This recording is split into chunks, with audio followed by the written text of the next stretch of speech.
தம் கிருபை பெரிதல்லோ என் ஜீவனிலும் அதே இம்மட்டும் காத்ததுவே இன்னும் தேவை கிருபை தாருமே இன்னும் தேவை கிருபை தாருமே. ஆண்டவரும் அருமை இரட்சகருமாகிய இயேசு கிறிஸ்துவின் ஈடு இணையற்ற நாமத்தில் சேனைகளின் கர்த்தர் ஊழியத்தின் மூலம் 10/7/2025 இந்த நாள் உங்களுக்கும் உங்கள் சந்ததிகளுக்கும் ஆசீர்வாதத்தின் நாளாக அமையப் போகிறது என்று மனதார வாழ்த்துகின்றேன். இன்று நாம் அறியவிருக்கும் கிருபையின் வார்த்தைகள் சங்கீதம் 68:16. உயர்ந்த சிகரமுள்ள பர்வதங்களையே ஏன் துள்ளுகிறீர்கள்? இந்த பர்வதத்தில் வாசமாயிருக்க தேவன் விரும்பினார். ஆம், கர்த்தர் இதிலே என்றென்றைக்கும் வாசமாயிருப்பார். கத்தோலிக்க வேதாகமம் இவ்வாறு கூறுகின்றது.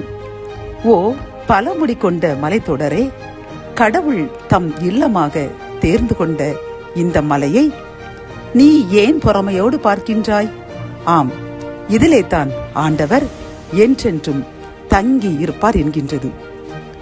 இந்த செய்தியை கேட்டுக்கொண்டிருக்கின்ற என் அன்பு பிரியமான சகோதரனே, சகோதரியே, கர்த்தர் இன்று இந்த சங்கீதத்தின் மூலம் ஒரு நல்ல ஆலோசனையை நமக்கு கூறுகின்றார். என்னவென்றால், கர்த்தர் நம்முடன் வாசம் பண்ண நம் சந்ததியை அவருடைய ஊழியத்திற்காக தெரிந்து கொண்டார்.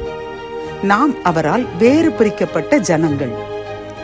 ஆகவே தான் அவர் மற்ற மக்கள் நம்முடன் சேர்வதை அவர் விரும்புவதில்லை.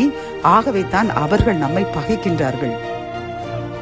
இஸ்ரேல் மக்களை பார்த்து அவர் கூறும்பொழுது, பாலாக் அந்த பிழையாமை கூட்டிக் கொண்டு வந்து இஸ்ரேல் மக்களை சபி என்று சொல்லும் பொழுது அவர் கூறுவார், இந்த மக்கள் மற்றவர்களுடன் சேர மாட்டார்கள், இவர்கள் தனித்திருப்பார்கள், இவர்கள் தனித்தன்மை கொண்டவர்கள், சிங்கத்தை போலும் காண்டாமிருகத்தை போன்ற பலன் கொண்டவர்கள், இவர்களை யாரும் அழிக்க முடியாது, நான் தெரிந்து கொண்ட ஜனம் என்று கூறினார். பிரியமானவர்களை, இதே போன்றுதான் இன்று நம்மை பார்த்து கூறுகின்றார்.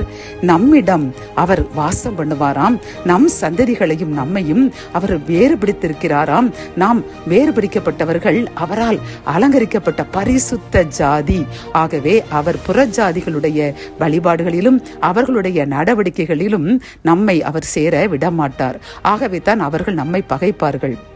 இதில் தான் இந்த மலையில் நான் வாசம் பண்ண நான் விரும்புகின்றேன், இந்த சிகரத்தில் இந்த பர்வதத்தில் நான் வாசம் பண்ண விரும்புகின்றேன், நீங்கள் ஏன் இதை பொறாமையுடன் பார்க்கிறீர்கள் என்று பிற மக்களை பார்த்து கூறுகின்றார். இதே போன்றதான் நம்மளையும் பார்த்து கூறுகின்றார்.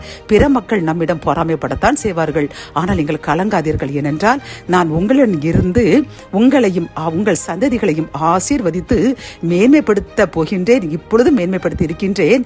இதனால் தான் பிற இனத்தார் பிற மக்கள் உங்களுடன் பொறாமை கொண்டு உங்களை அவர்கள் இல்லாததும் பொல்லாததையும் கூறி உங்கள் பெயரை கெடுக்க நினைக்கின்றார்கள்.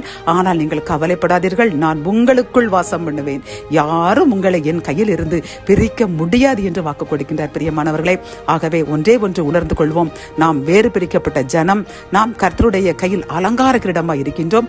ஆகவே அவருக்கு பிரியமாக வாழ்வோம். என்றும் அவர் நம்மிடமும் நம் சந்ததியுடனும் ஒரு நாளும் அவர் அசையாமல் நம்மை பாதுகாத்துக் கொள்வார். ஜபம். என் அன்பு தகப்பனே, இந்த கிருபையின் வார்த்தைகள் மூலமாக அப்பா, நீர் எங்களுடனும் எங்கள் சந்ததிகளுடன் விசேஷமாக எப்பொழுதும் வாசம் பண்ணுவேன், நீர் தெரிந்து கொள்ளப்பட்ட ஜனம் நாங்கள் என்று கூறின இந்த கிருபையின் வார்த்தைக்காக நன்றியப்பா.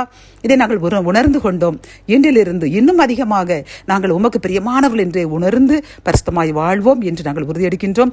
எங்கள் சந்ததிகளையும் உமக்கு பிரியமாய் வாழ அவர்கள் இருதயத்தை நீங்க பேசுங்க, பரிசுத்தாவினால் நிரப்புங்க, அவர்களையும் ஊழியத்திற்கு ஆயத்தமாக்குங்க. மீட்பர் இயேசுவின் மூலம் ஜெபம் கேளும் நல்ல தகப்பனே, ஆமேன்.